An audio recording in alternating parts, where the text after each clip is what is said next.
Now we're going to talk about sizing heat pumps, because you need to be really confident going out there and you're going to be changing out 120,000 BTU furnaces, and you're going to put in a 3-ton or even a 2-ton heat pump. That's terrifying if you aren't comfortable with it. So you just need to do the math. Okay, let's talk about sizes. Everyone knows this anyway, but the smallest commonly available modulating furnace is 60,000 BTUs. The largest commonly available heat pump is also 60,000 BTUs. So when you size things correctly, you're pretty much always going to land somewhere between 1 and 3 tons. You can't get a furnace that small. You're going to be in a heat pump. This is how we sell heat pumps. We do load calculations that we trust, and then we provide good comfort for our clients. So I just want to shore you all up a little bit. So this is gas meter number 6. This house is almost 3,000 square feet. It has a 3-ton heat pump. It works fine. So this house does have a higher than 3-ton load. It makes up for the difference with resistance, and it works fine. This house has been down to -10. This client told me that this is the first house she's ever lived in where she has no idea what the temperature is outside until she actually goes outside or checks the weather. This house is crazy comfortable. All right, let's talk about reducing risk. So cone of uncertainty is a concept I really like. So as you start into something, there's all kinds of risk, and then as you reduce how much variance you can have, there's much, much less risk as time goes on. You also see this with hurricanes. When they come in, they start with a very wide potential path, and then they narrow until they hit land. We want to always get to the narrow part of risk and reduce that risk. Here's how it works for HVAC. So if you do not have any information about a house, your load calculation is going to vary plus or minus 70%. There's no point. That is not a calculation. That is a guess. That is a wild guess. We need to do scientific wild guesses or scientific guesses. This is how big of a deal it can vary. So blower door, we've found, particularly for heating load, is really, really critical to get right. So this is a load calc run with RightSoft for about an 1,800 square foot house in Rochester, New York, only varying the blower door on this house.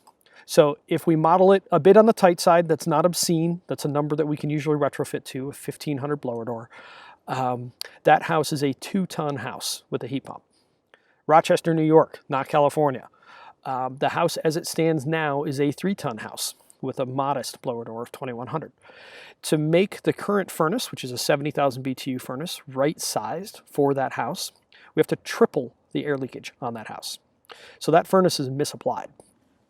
And so blower door is really, really critical to understand. And again, right-sized, variable speed, meaning small equipment, is what it takes to provide good comfort. So you may not have the blower door, but if you can at least get energy use, you can reduce that variance to plus or minus 30%. So maybe you can pick the right size piece of HVAC. But I mean, let's go back here. I mean, the right size piece of HVAC for this house, not knowing blower door, is somewhere between a 2-ton heat pump and a 70,000 BTU furnace. Those are all legit numbers that we see in the field. 1,500 to 6,000 blower door. Those are real numbers. So you do not know what size equipment is right for that house. And if you're going to size small, you better figure that out. So energy use helps.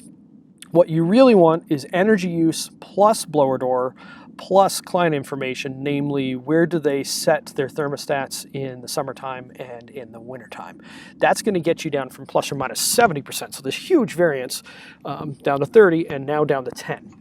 So plus or minus 10% is probably going to be plus or minus 3,000 or 5,000 BTUs. Can you pick the right piece of equipment for that? Yeah, me too. And I'll actually trust my energy model at that point.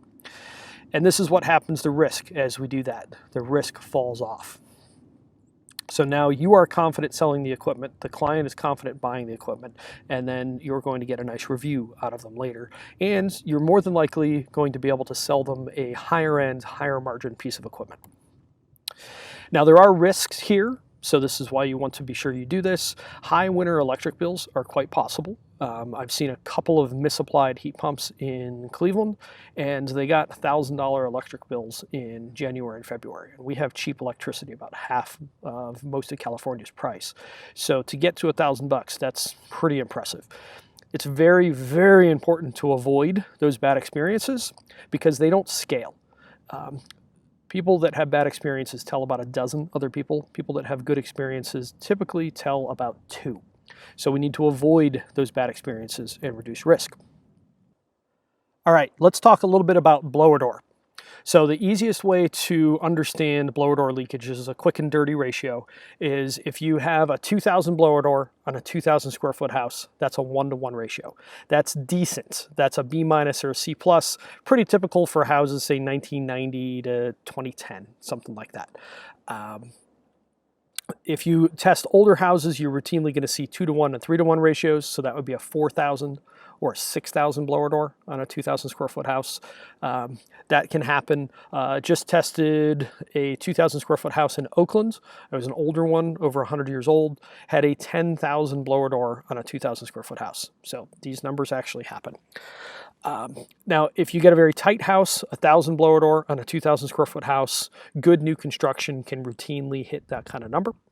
And when you get to 1-to-1 or below, you can usually HVAC a lot of problems away unless you have a massive deficit in ductwork or something along those lines, or you have one room that's much leakier than the others. So that's the important thing. Quick and dirty, 1-to-1, you can start getting comfortable that you can HVAC problems away.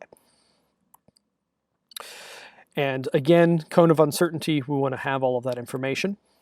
So these are the pieces of the puzzle that you want to have to confidently size and sell HVAC, or sorry, heat pumps rather.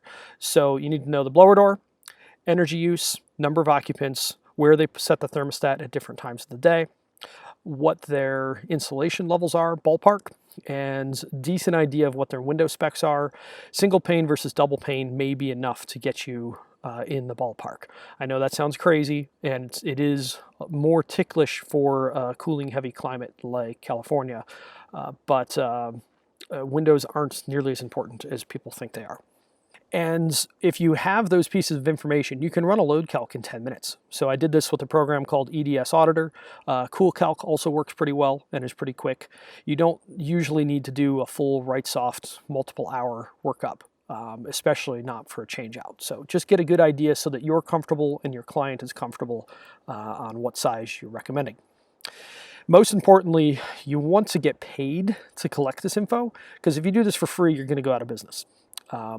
And we've developed a process for doing this that you can try out for free, like for real. We have no paywall on the software up until creating a report. So you can see everything, you can see all the questions. You can do the old-fashioned meaning of R&D, which is rip off and duplicate. But go try it out. It's called a Comfort Consult. All you need is a blower door. And this is where you can go sign up for it, hvac20.com/early adopters. So conquer the fear, both yours and your clients. Get this information. And I didn't mention this earlier, but you need to true a load calculation to the blower door and energy use, or else those numbers are useless. But if you can true your load calc to that, you can size confidently, and you will find that heat pumps are going to be the right piece of equipment 99% of the time.